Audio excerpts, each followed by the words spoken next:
Okay, today we're going to review from lesson 124, which you may or may not have already done. It was something that was assigned before spring break.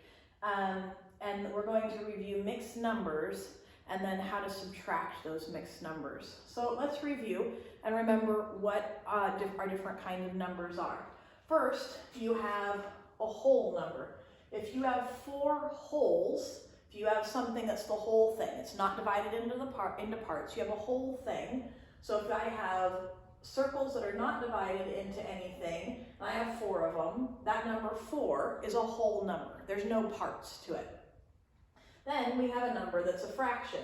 If I have a piece of pie and it's divided into 6 parts, and I decide to eat 5 of these 6 pieces of pizza, that's a fraction. I don't have a whole thing, I only have a part of it. 5/6, that's a fraction.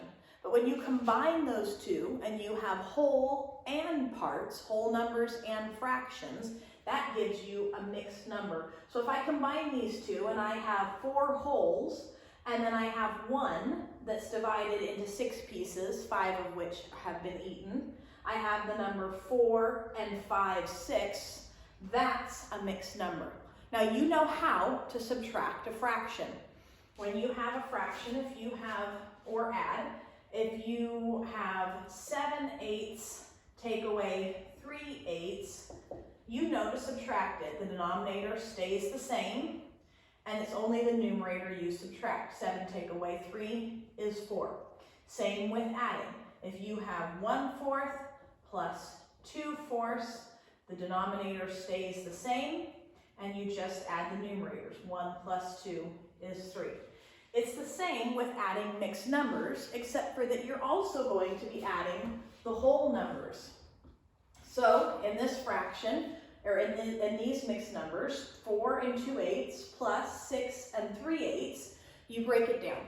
First you take the fractions and you're going to add them. Then you're going to take the whole numbers and you're going to add them. So the denominator stays the same, so we still have an 8 because an 8 is our denominator. Denominator is the number that's on the bottom, numerator is the number that's on top. Then we're going to add our numerators. 2 plus 3. 2 plus 3 is? Yes, 5. Now our fraction is done. Now we can go to our whole numbers. 4 plus 6 is? Very good, that's 10. So our answer is 10 and 5/8. Same thing with a subtracting problem. First you tackle the fractions, then you tackle the whole numbers. So we have 7/9 take away 2/9. Our denominator is 9ths, it's going to stay the same. We're just going to subtract our 2 numerators. 7 take away 2 is 5, very good. Now we can subtract our whole numbers. 9 take away 6 is? Very good. 3. 2 take away 1 is? Yes, 1. So our answer is 13 and 5/9. It's the same when you get to a very big number.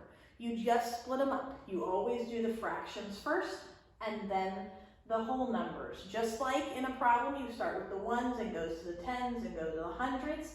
It's the same thing, but you start with the fractions. So we have 3/11 plus 6/11. Make sure you pay attention to your sign out here and you know whether you're adding or subtracting. Always pay attention to those.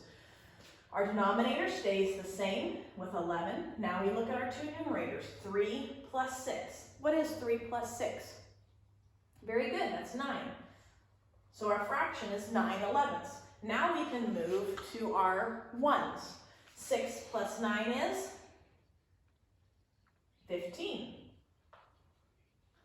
5 goes down here. We carry the 1 to the top. 1 plus 0 plus 3. Very good, that's 4. Now we have 2 plus 1. 3, very good. And our answer is 345 and 9/11.